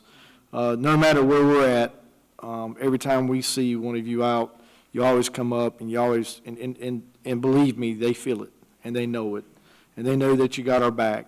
And we know that, this is a path. It's a path forward to what you said, and it's a path forward. And I think when you look at it and you have a good, robust discussion like we've had tonight, that's what it's all about. And we appreciate you listening and being willing to look at all the options, and it means a lot to us, and we do appreciate that. Chief, I got one last question for you. Yes, sir. Compliment to the pilot. Again, in my endless desire to find more data, I'm looking at an article from April 14th. It says fire departments in Aberdeen, Carthage, Pinehurst, Southern Pines, and Whistler Pines are less than 50% county funded because they receive money from their respective towns. Do we get money from the county for the fire department? Yes, sir. So we actually service a section of county district. So if you go out like Linden Road, there's county district out that way. We've got some county district up north. And then we also have district, we also contract with Taylortown. That's their own governance doing that. But we do get funding from them, and it's a pretty intricate funding formula. But we do get, we do get. Any idea, ballpark, of what we get from them? So last year, we got just over 300,000. This year, we are going to take a reduction because they changed the way some of the funding formula works. There's actually a meeting tomorrow night of the county fire chiefs because of some questions about that. Thank you. So- You filled in the blank for me. Yep. Dana, I assume that's in the budget, right? That's reflected in the revenues? Okay. She hides it from us. Thank you very much, Chief. Thanks, Derek. Appreciate you. Okay. All right. Now, the next item is potential capital projects. We just handled one, now we have others. All right. Now, Okay. You ready for another long discussion? I feel like we might No. have PowerPointed slided us to death tonight, but, I'm glad we're having these discussions. It's important, I think. yeah. yeah. Mayor, if you're okay, I'll just jump in. Is that, No, I'm fine. If you want to start with the elephants, go ahead. I prefer to go the other route, but I'm not married to my route. I've got, so if you can pull them up in the order you have them. okay, sounds good. We'll do that. Okay. The big one, public services relocation and redevelopment of Village Place. So, as we've been looking at this, to move public services is going to be expensive, and we've had difficulty finding a location, although that may be resolving itself somewhat. But to move that is going to cost $6 million, at least. That was our initial estimate. The revenue from flipping that property and the annual taxes generated is only going to be $75,000 to $100,000, and that's for the entire Village Place area, including the water tank property and the other properties that we don't own. Why is it so low? I mean, I would have thought it would be more. I mean, that's roughly each acre being valued at like $4 million. So it's just that we have a low tax rate, so. I understand that part. I'm not trying to change that. I'm just wondering, I accept the number. It's counterintuitive, my thinking. Go ahead. So that's one reason, but to potentially not move public services. The other is, it's right in the middle of the village. It's very accessible, and it works well for our operations. The third point is the community enhancement. I agree, having a industrial use right in the middle of your village is not an ideal thing. But all that considered, I think we could do this in a phased approach to both improve the community aesthetics, increase our tax base, but still leave our public services location in the village area, at least for the short term. So what I was thinking is that we could almost immediately redevelop Phase 1A, the water tank property, and then shortly thereafter, as soon as the EMS buildings are removed, we could also redevelop Phase 1B. So this whole western part of it could be redeveloped, and in coordination with the property owners, come up with a development agreement that is beneficial to both the village and the property owners, and in some way share the costs of the infrastructure that needs to be developed, both the roadway network and parking facility. Doug, what is your best guess of when the EMS property will be vacated? So they'll need to design and build their They've new got to build their station. new one, so we're talking about 2 years away. Okay. I like this approach because it, saves us a bunch of money not having to move this, and it also redevelops this area. So, seems like a win-win to me, but I'm open to any thoughts and input that council may have on that. Yeah, this might turn out to be the right way to go. But I'm not sure that we've looked at this the way a developer might, who had the opportunity to acquire the whole thing. I mean, by the way, let's start with, is it desirable to relocate public services? Well, a couple of places we've talked about are way on the margins of the village. Yep. And I don't know whether that makes sense or not. I would be very receptive to understanding the pros and cons of that, but there might be more cons. And so whether it's West Pinehurst Park or another parcel of land, that may not be the answer versus the convenience of having it where it is. But I'm wondering whether prior to making a decision on this, and when we get into some of these other things, I like Jack's phrase of moving the ball. I hope we're going to be able to move the ball on a number of the items on the list. This may not be one of them. Have we talked to any developers about, I mean, I think this is potentially a very unique piece of property. This is an opportunity for someone, if they wanted to take the whole area, to build a second village of Pinehurst. Now, there'll be some significant questions that we have to ask ourselves in terms of scale, and is it going to look like the existing one or not? But the piecemeal approach to it takes that away. And before we decided one way or another, not because I just want to kick this decision down the road, I think we may need some more information about how other people look at that. I thought your assumptions about what we could sell the land are excessively conservative. I don't know about the cost of infrastructure and what have you. They may be spot on.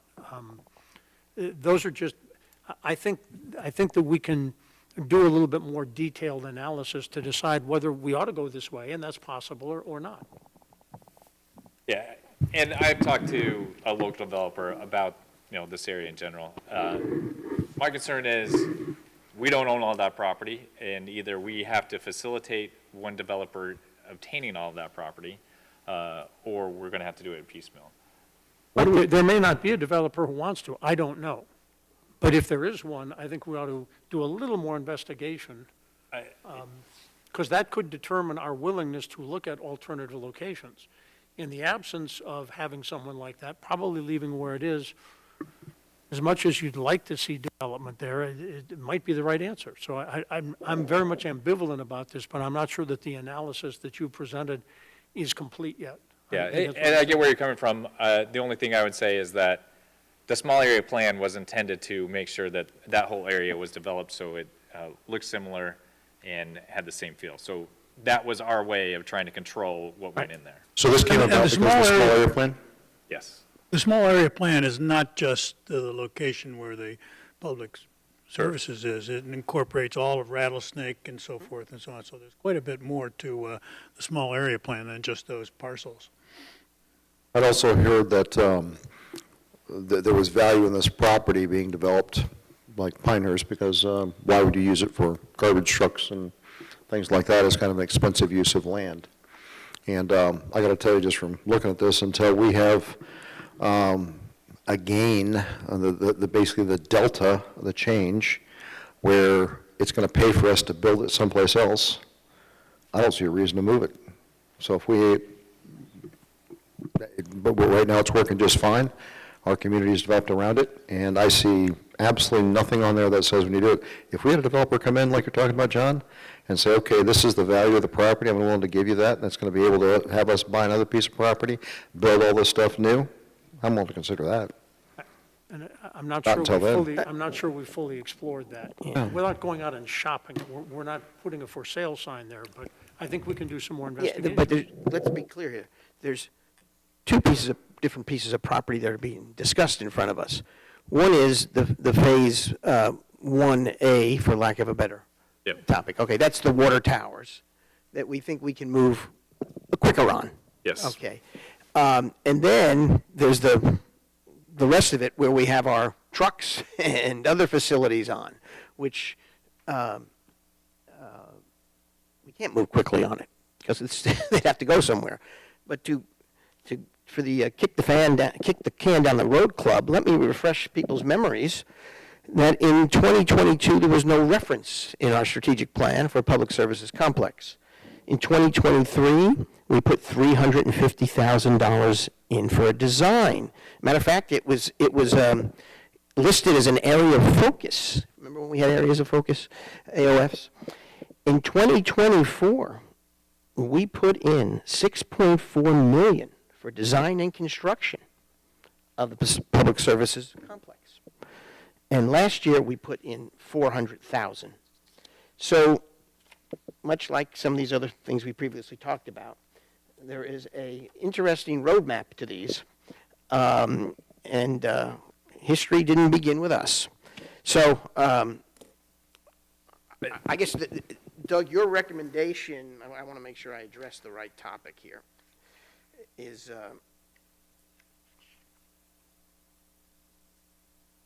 Yes, because here it is, in 2024, we had a timeline for 5.9 million, relocation of public services complex. It was under the Division of Community Development.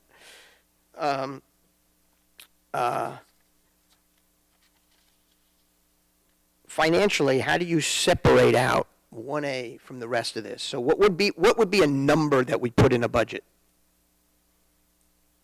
So for us to, what I would do is I would reach out to a developer in the local adjoining property owners and say, you want to develop this, let's come up with a development agreement, and that will determine what our sell price is to you and how much you're going to put in for infrastructure.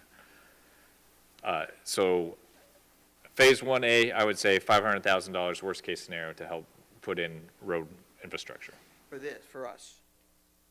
worst case. So that would be in which year's budget? 27? 7. Okay. And when you say phase one, you don't mean the properties backing up along Community Road. You only mean, The water tank. Tower property, Yeah. basically. Yep. Now, I have one thing to mention on that. As I looked at the map, there is the power plant road item, which is right now, sort of a very narrow road between a home and an office building, and then there's another home back there. I don't know if we were thinking of making that a one-way road so people could exit out, or if it's a two-way road, because it would have an impact on Community Road and the residents who live around there. So this is a down-the-stream thing. I just wanted to plant it with you for thinking about it. Yeah, that is a narrow right-of-way through there. So this has been discussed a long time. I think, at least locally, the word is out there that that area we want it to be redeveloped, and we haven't had any interest in a developer coming in and talking to us about it, redeveloping the whole thing. I am totally fine with us, sticking with the way it is, having me go back, see if there is some entity out there that might be interested in redeveloping the whole thing. If that doesn't come to fruition, then we could move back to this as We far can as- put a notice in the paper and see who wants to salute the flag, and they can come in and talk to you. I'm fine. Matter of fact, I would prefer us a little more transparency in the process, because the people who are most likely to like that property are probably people who are nearby, but at least we would be, Yeah, and we could put out a request for qualifications, like, hey, we have this, it's an opportunity, what's your interest? And we could go from there. I think that leaves us in the same place that the public services relocation does not happen in the 5-year plan. well, I guess my second thought is, what are the viable alternative locations that we've kicked around informally West Pinehurst Park? Putting it in that far a corner of the facility, we own the land, that's the good news. The bad news is it's in the corner of the village, and it probably doesn't make sense. Traffic on there's no Linden Road water or and so- power to go out there, but it's all like everything else. Yeah, To be correct. I don't think that's the ideal location. And in closed session, I'd like to discuss a location that is more probable. I would really object to that location, simply because it is a peripheral area, like an ETJ. It's adjacent to an ETJ. It is currently Zone PC, I believe. To take light industrial into that area, I think would be inappropriate. Yeah. But Barb, my point was not the idea to do it. The question, what are the other alternatives practically, right? There are not a lot of 5-6 acre lots lying around. Sure. Okay, and then if you have, happy to take that up in closed session. Yeah. I still think it's a money problem. Okay, I just don't want to spend the money. So if somebody's going to come in and they say, we're going to give you the $6 million for this property, and it's going to pay for us to buy another piece of property that's outside and build all the stuff we need, now you become a viable deal. But if it's a matter of us having to take it out of taxpayer dollars and we already have a facility that works just fine and it's already fully paid for, back to the juice isn't worth the squeeze. So, that was cheap, Yeah. Pat. Beat me again. I feel like we are somewhat out of consensus on this item, that we will not move public services in this 5-year plan we can go back, try to see if we can redevelop this all in one shot. If not, then we can reassess and try to do. Redevelop 1A. Well, Well, you're talking John about- is saying to try first to redevelop the whole thing. Oh. If that doesn't work, then we can go back and redevelop 1A. I just want to be sure we've I was explored the that. other If way. there's no interest, If don't that's have not a- a possibility, and that, I mean, that's going to take a few months to put out a, Well, I suppose we could go out with a request for proposal on both options. Well, you Give us- ended up with like 4 different things here, which, yep, the first thing was that we're sort of on agreement right now that moving Public Works does not make sense. yep, Is that number one? yep, that's number one. and so we would pull that from the 5-year plan. Now- That would disappear. Well, it's not in We there, had but yeah. about 2 or 3 other things that were kind of muddled in there. I agree with number 1, okay? Mm-hmm. So I don't know, what is number 2?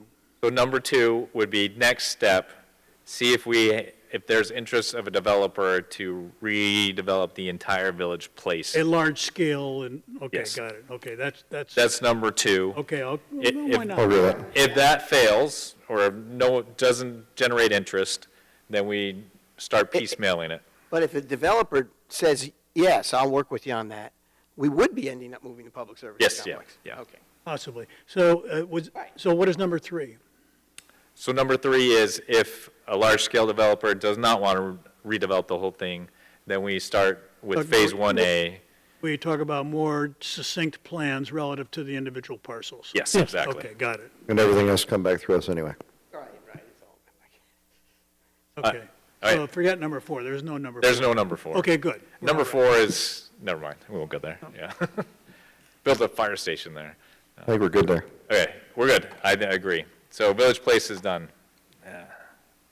Okay, so we talked about third fire facility. Yeah, Okay. I think we talked about it. I think we're good with that. So what we will do is we're going to build into the FY '27 budget 6 full-time firefighters to implement the quick response unit.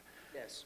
And then we will put in 2 years later, design for a station on Linden Road. Yes. And although it's not part of our budget, we are going to work on the data necessary and an agreement as to what might trigger further action relative Yes. to a third That- fire That's station. that's fiscal '26. Okay. Perfect. But in the meantime, the actual third fire facility is not in the 5-year. Just capital the plan. design.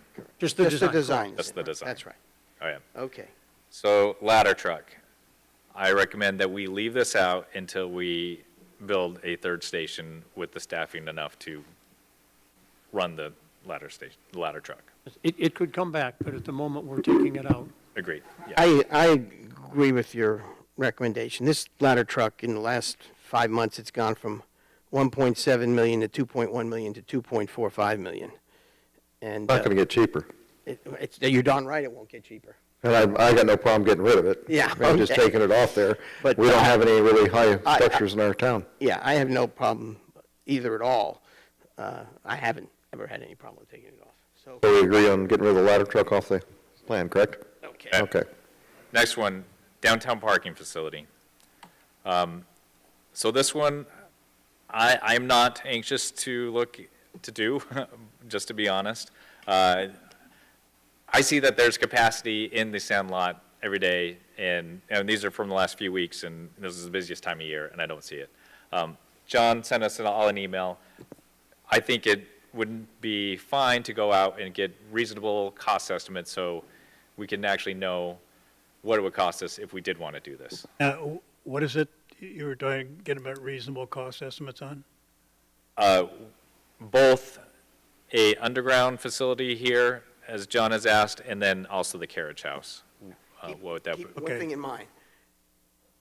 And by the way, I did talk to the Park Service about this. I had a long conversation this morning on a number of subjects, but one of them was underground parking under the parking facility we currently have on the Village Green. And first of all, it's not unprecedented. They did a similar thing in Savannah, which is a national landmark, the city is, but it was for a different reason. And obviously, we have no detail or anything like that, but they're very concerned as to whether it would, number one, change the streetscape, can understand that. And number two, most importantly, is that the implementation of such a heavy-duty construction project might jeopardize some of all the other contributing structures and/or features in the area. So they would have to see a lot more detail and, be able to make a good assessment of that. That's very similar to what they said to us when it came to the library and what we're thinking of doing there. Well, Meet with us. that's a different question, but I mean, It's their same reaction. We want to be involved. Is that what they're saying? yeah, I guess you could say that, but particularly because of the reasons I just mentioned. Yes. The library expansion, doubling the size of it or something is a whole different thing. I mean, they pointed to me, first of all, have you read the most recent condition report, which we did 2 years ago? And, for example, even going back to 2015, the letter from the Park Service about saying specifically that any further expansion and building on the village green would significantly jeopardize our status. So they're different things. The underground parking is something that not unprecedented, and if done very, very, very carefully, could possibly pass muster. They didn't say no. The addition or larger library is a little less desirable from their point of view. Does that make sense? Yeah. Oh, yeah. So my recommendation with the parking garage is that we don't put it in the 5-year plan, but between now and the retreat in winter, December, we obtain some cost estimates, and if we need to further have some discussions with the Park Service, we can do that as well. I know, I agree with that. And by the way, just as an aside, the water tank property is in the district, in the landmark district. Sure. As is the old Are they a laundry. contributing factor? Pardon me? Are they a contributing factor? Oh, Okay. it Water is not, towers. they are not contributing, you'll be happy to say. So, but whatever is done in there, you would want to have the Park Service involved to some extent. Absolutely. Okay. Now, there is a distinction between the possibility of underground parking and the carriage house. Yeah. We don't own that lot with the carriage house, okay? Again, if you go back in history, we had a torturous route on that carriage house discussion. It went back, it was 150K in it in 2022. We put 3.5 million in 2023. And then it started to recede. In 2024, 2025, there was no mention, but there was, in the page that lists some debt, we had about $300,000 in 2024, 25, and 26. So I think the carriage house is a much steeper climb. Well, that. You mean all price-wise, or? Access, Yeah. So I will say that their property. at initial conversation, there was some openness to it. Sure. Yeah. But I say let's get a rough price on what either one might cost, and then we Yeah. have better. Quote carriage house, its initial design, we did not have a welcome center at the time, and we had no downtown restrooms. So it was to incorporate a building that had restrooms, a welcome center, and also some meeting rooms. So it was more than just a parking lot. All right? So you got to keep this all in perspective. Yeah. And, So what are you trying to solve with the parking facility? yeah. What's the question? What are you trying to solve with a downtown parking facility? Well, with a downtown parking facility, if we need to, I'm not necessarily agreeing that we should go that route right now, but if we need to, it isn't a quote carriage house, it's a parking facility. Okay. Well, I'm answering the question I was asked. I would assume it's to help alleviate some of the congestion in parking. And what I'm seeing right now for our lots that we have, the sand lot, that's very rarely filled. I never have any problem getting a parking spot there. Now, granted, there's certain times when we have events that you can have more challenging with parking. Of course, that can be handled too with, parking at Cannon Park and having buses come in or golf carts or whatever the case is. I don't think it needs to be on the 5-year plan, which was what we've agreed to, and I don't think it's needed at this point in time. So in a few years where it comes up, that's fine. But that makes sense. However, if it comes to pass that the resort is interested in enhancing the Holly Inn, and they're going to shut it down, and at the same time, they want to revise the parking facility. That may be an opportunity for us to have a win-win with the resort as far as I certainly agree with that. parking. I'd entertain a conversation with that. Well, I wouldn't necessarily shut it out completely. I think there are some situations where it may make sense. I don't think it needs to be on the 5-year plan. No, not now. I certainly think that being open to any conversation is appropriate for any council. Absolutely. So we're going to do a little more checking, but not put anything in the 5-year. Exactly, Is that yep. right? I think we all agree on that. Yep, that makes sense. Library, I don't know if there's anything we need to discuss. We just need to actually go get some bids on this. I think Jack's waiting, because we're going to celebrate the 60th anniversary of his time working on the library. So we want to try to get it done by then, but I guess we're waiting for some more information.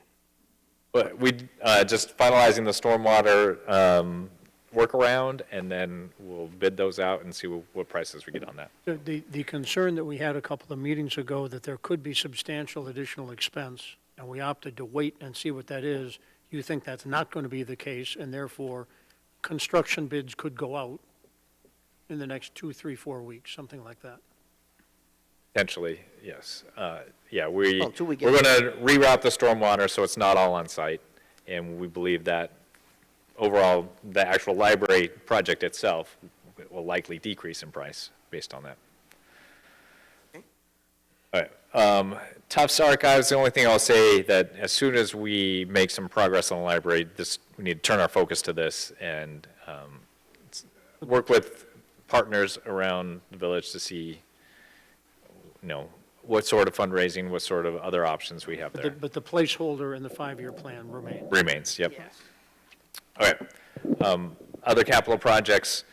So we have West Pinehurst Park and Camelot are both within the 5-year plan. What I would suggest is, rather than, specifically saying this is for West Pinehurst Park and this is for Camelot, we leave those dollar amounts in there, but we ask Angie for how she would want to implement the Parks and Rec master plan, and she'd come back to us for a December retreat on recommendations on specific projects. It may not necessarily be $750,000 at West Pinehurst Park. It might be slightly upgraded bathrooms at West Pinehurst Park, and we do something at another location. But placeholders for implementing the Parks and Rec master plan. But with a specific desire in terms of moving the ball to come up with what a real estimate would be, not just that we had money budgeted, we're Yes. slopping it over, slush fund accounting. Right, so this could be very different numbers come next December when Right. we hear a recommendation, yeah. So next, Village Place, EMS, building removal, site cleanup. I'd say You have that for 2030. That's what caught my eye. yeah, so, that might be a little far out, but I don't have a particular problem, but yeah. it doesn't take that long. That creates a problem for the development. It would slow it down. I just know how long governments take to build things, so. I don't have that experience, at least since I've been here. And we have, you say power plant retained, we have nothing budgeted for the power, extension of Power Plant Road, which could die depending on what a developer has in mind for that Right. Phase 1A. Right, so right. It has money, it could either be used to remove those buildings, clear it out, put some infrastructure in, but maybe that's not the ultimate plan, especially by 2030. So, yeah, so that's 230 is about right, okay. We can always move it up in a couple of years. Right. If things look like they're really gelling. And we have money for library sidewalk connections. In next year's budget, I recommend that we keep that in there. Will they be building those in sequence with the library? Are we going to have a library? I'm trying to understand how they do this. The goal is to have at least the Magnolias Road sidewalk open the same time the library opens. We think that would be opening in, Uh, I'm sorry, I didn't want to put you on the spot, but I mean, do we? it's, 9 months to actually build the building after we go out to bid. So it's probably in 27. Summer calendar 26. Probably a year from now, yeah. summer 26. Oh, you think summer 26 maybe, or fall? Okay. All right, well, that's fine. We certainly need a sidewalk there. Okay. And then the last item are trail bridges. So we had some damage on these from some storms in the past.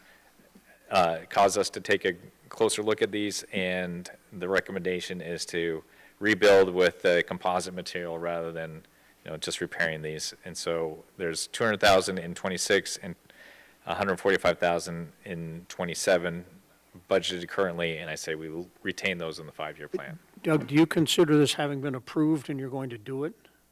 Yes, at least the 26 one, yeah. Well, right, but you're not waiting for further action from us to go ahead? Oh, I'm just waiting for the budget to be approved, yes. Right. Hey, are we all good? Okay, nice. Some other capital projects. In 2029, we have a $200,000 placeholder for our software that manages our accounting, potentially our HR system. The system we have right now, Microsoft Great Plains, is sunsetting, meaning they're not going to support it anymore. It currently meets our needs, but by then, it won't be Is supported. there no argument to do it sooner? It meets our needs, so as soon as it stops being supported, that's when we need to do it. Okay. But we don't really know exactly what that software would be right now because we haven't done the review. Okay. Right, yeah. Like Munis is a popular one that lots of communities There'll use. be probably new software. It's also very before expensive. 2029. So. I don't have a problem with the expenditure. Why is this a capital item? Our major IT products that, that's a good point. We can ask Dana for her definition of it, but it may not be a capital item, but it is a significant one-time money item that we should be planning for.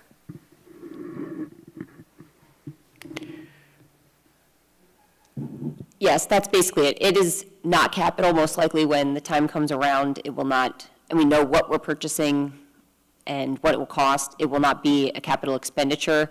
But in the past, major system implementations were capital because they were on premises and all of that. Now that it's all subscription-based, it no longer is capital. But it helps. The decision we made over the last couple years was that we'll keep them on there because it is a significant project so that it's transparent in the plan. And when that year comes up, then we budget it in the appropriate place. Yeah. All right. Any questions? I view this in the same regard as we had something about $150,000 for expected expenditures in the 2029 open. I just don't think it's capital. I think we ought to keep things clean. There are always going to be things that we're going to spend money on, and Sure, and it's not. For this list, it can be removed, but it's in the 5-year plan to be funded. But it's just a one-time expense. Salt brine storage, so we actually, at our last meeting, removed this with the thought that as we move forward and we find that we can come back to the council and ask for a fund balance appropriation for that. And then the last one, hockey rink lights. if we just stand, if you don't want to do it now, then I would take it out, and I would bring it back in when you say we want to do this now. And we got a current cost estimate, and away we go. Exactly, like, maybe it's 6 months, but maybe it's a year from now, and we're actually ready to move on it then. Also, if it's financially viable, do you want to spend the money? Pardon me? And also, if you want to spend the money. And the last item on here is hockey rink lights, which was proposed to be in fiscal year '27. I would say let's wait till the current lights meet their end of life, and at that point, we can replace with the LEDs rather than So it's coming switching. out of the 5-year plan? Yeah. Okay. Go ahead. I support that. Doug, the only thing that, maybe I missed it, that was on the original spreadsheet you sent out was water tank removal, which you had scheduled for fiscal '26. And now you're recommending to take that out of the '26 budget and, again, bring it up at the time you really want to do it. Yep. Okay. We also have a replacement plan for our capital items. shared that. There's some significant things on there. The pumper truck's been brought up, but also there's $250,000 every year for a solid waste vehicle. So just want to be clear that there are other capital purchases, but they're replacing what we already have. But let's go back to the pumper truck, because that was on for, in the sheet you Yep. sent out for $1 million. That's a replacement. Now, the earlier, it was 800,000, but it's up to 1 million, but it's a replacement. I don't know, we need it, right? But again, are you waiting for us to say, my view is, update the cost estimate and tell us when you want to actually put the order in, and then based on how that order's going to work, in what fiscal years does the expenditure fall? Yeah, so where it's placed now, which I forget the exact year, that is intended 20 to, so we get the new one delivered at the 20-year mark, or maybe it's 15 years, whenever the end of life of the existing pumper is supposed to be. So it's a seamless transition. So right now, you have it in the FY 2028. Is that when you expect the truck to show up, or that's when you expect us to put the order in? That's when we want to put the order in. Gotcha. But you're not looking for approval, you consider that to be approved, and all we have to do is keep some kind of track of what the real expected cost is, so we reflect that Yep. next year or what have you. Yeah, so then Go in, from $1 million to $2 million suddenly when we order it. yep. Well, it's been growing, but that's fine. We need that. All right, this is where it gets a little more interesting. All right, so based on the conversation we've had and my recommendation, which I think is still in alignment, this is what our 5-year forecast will look like. So the numbers that we like to follow are this percent of total budget that the general fund balance is. So that number we don't want to have drop below 30. So that number is actually really good the entire time. So that means that we have actually lots of capacity for one-time projects. This number down here, the estimated operating margin or ratio, call it either, this number puts us in a pretty good spot based on these adjustments. We don't want this to typically get above 91, 92, but 93 is close enough, and 5 years out is far enough away that I'm not too worried about it. That's the issue we've decided to take up at the retreat this year of operating expenses growing faster than operating revenues, and let's get on that before it is a problem. Yes, yeah. It's still, I sort of like this at this point. It's excessively over our 30% policy. Now, as far as the, the FPA there, Fund Balance Authority, over a 5-year period, we're going from basically 60% to 49%. Our policy is not less than 30. My question is, you used a phrase a few seconds ago that we'll have money for sort of one-time projects. Are there any that we haven't discussed that you're thinking about? Okay, so, great. That gives us the flexibility. Yeah. So flexibility there. What we don't have a lot of flexibility on is ongoing expenses that'll be annual. And just to recap, the numbers here reflect, if I got this right, taking the salt brine storage out, the hockey rink lights out, the U.S. Open expenses, the third fire facility, $9.8 million, which is what we had before. So it doesn't have a third facility in there. So what we would need to That we're do, planning for it, but there's not $9.8 million reflected in these numbers. right, so what we would need to do is actually add design cost in Right. It'll whatever year. change things a little bit Yeah, now. but that will all come from fund balance, and that number is fairly healthy. Ladder As truck out. Public services complex, $6 million out. Right. Downtown parking structure, $2 million out at the moment. Possible future discussion, but we'll see. What year did we have the 2 million in? We didn't That was have to it be in. determined. We had not, We that did not was, have it. had Okay. not been I decided. have one question on the money from USGA for the Open. It's 350,000, I thought. That- But In is the that past, it has twice? been. Do we get another 350 for the Women's Open too? So in the past, that has been what had happened, but we need to negotiate a contract with them. Okay, I just wanted to in my own mind, understand if it was for 1 week or. I think we got 500,000 when it was back-to-back opens in 2014. That was 700. It was 7, okay, yeah. 700? Really? I trust Dana's memory. I don't necessarily trust mine. About that. Congrats. The 150 I mentioned were described as expenses, not income. Okay. So the we've traditional moved the ball. forecast sheet that you'll now plug in all this stuff we talked about, So, will be altered a little, but we'll see that whenever you get to it. okay, last thing I want to note. This had assumed that we got the SAFER grant, and so the SAFER grant would have run out in FY 2030, so that 1 penny is to fund the 6 people. If we don't get the SAFER grant, that 1 penny needs to move to FY 27. Well, I think we need to, well, that's a discussion for when we go in the 27 budget. Sure, just, I want everyone to be aware that that's what the forecast looks like. It's a placeholder right now. It's not reasonable to expect to hire 6 people and within the existing budget. So, okay. With that, Dana, do you have any questions? Because you're the one that has to follow all this. I don't see where any of this changed next year's budget. Is that correct? Yes, I mean, from your draft, right? I think 26 has remained the same, and only Right. out years we've adjusted.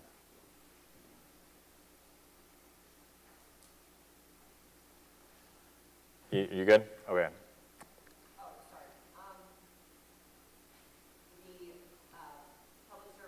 With the redevelopment of Village Place, we're keeping the infrastructure funding in it as it is in this recommendation. Yeah, but within the 5 years, that's likely going to change. Yeah. So we're in a healthy place, especially for one-time projects. And like I said, it's the ongoing things that we need to keep an eye on and make sure that ongoing revenues match ongoing expenditures. Anything anyone wants to bring up on capital projects? If not, we will again do the same thing in December. I think the only thing that I would add on to it is we want to be sure, I get 2 things. Number one, when do items come up? I think to Jack's point, we want to be more proactive in determining what are the decision criteria. Second thing is, and I would throw up, although it wasn't a capital item, but the whole enterprise lease, we don't want in any way for staff to think that we do not welcome their thoughts. That your guys, you're at the coal face, and you see things that we never will, and we want to be sure those get surfaced, and whenever they get surfaced, then what do we need to know? Yeah. What would we like to know in order to say yes or no to whatever? For what it's worth, I feel that very same way. I feel like you listen and it's good. Okay, that's all I have for the 5-year plan. SMPO Carbon Reduction Program Project Funding Match. This sounds like Mike Apke. Am I right? No? Okay, who is it? So, we, several months ago, talked about submitting a project to SMPO to be funded with their carbon reduction money. They have $210,000 currently available, and they'll likely get another $110,000. So we suggested a project of putting a walkway on Airport Road connecting Forest Creek in Southern Pines to Airport Road area. The SMPO got multiple project requests, and so they decided, oh, maybe we'll just fund a portion of each of them. And so they are saying if they only funded 25% of our project, would we be willing to pick up the difference? So we would likely have to pick up $75,000, and Southern Pines would pick up the other $75,000. I think for us to get that project in and only spend $75,000 would be a good deal, and we should still move forward. Doug, I read your memo to be the 75,000 was going to be split between us and Southern Pines. You just made it sound like we're each going to hit 75. But actually, I think I said that wrong. I even said that wrong. So They would be giving us SMPO would give us $100,000 for the project. That would be $300,000 that would need to be split between Southern Pines and us. So it's actually $150,000 that So we'd have it's to cover. 150, and when would this be utilized? When would they move ahead with construction? We would like to probably move in the fall. So this is FY '26, 26. So we would have to figure it out, and we'd either use the $460,000 of sidewalk money that we have in the budget built already, or we come back to you and ask for a fund balance Yeah, appropriation. I can tell you my feeling immediately. I would go to the Fund Balance Authority and take that money you need. I think this is a worthwhile project, and we ought to go for it. And I I agree fully agree 100%. with that. Well, I think there is some urgency because of uncertainty about whether this will be available in the third year or not. So if we're going to do it, we got to move the ball. Yeah. So are we okay saying that we'd likely fund the rest, go ahead and keep our name in there, and we'll see what the project ends up, and whatever actual dollar amount, I'll come back to you and ask for from Yeah. fund balance. I support that. Yeah, Yes. me too. And Southern Pines is on board with this approach? Yeah, yes. Okay. That's all I have. Okay, so now, I think we need a motion here to go to the closed session. Let me look. Yes. Yes, so somebody wants to adjourn the regular meeting, the work session? I move to recess the work session and enter the closed session pursuant to NCGS 143-318.11A5 to establish or to instruct the public body staff or negotiating agents concerning the position to be taken by or on behalf of the public body in negotiating the price and other material items of a contract or a proposed contract for the acquisition of real property by purchase, option, exchange, or lease. Or, number two, the amount of compensation and other material terms of an employment contract or proposed employment contract. Second. Motion to second, all those in favor? Aye. Okay, why don't we empty the room as appropriate? All you people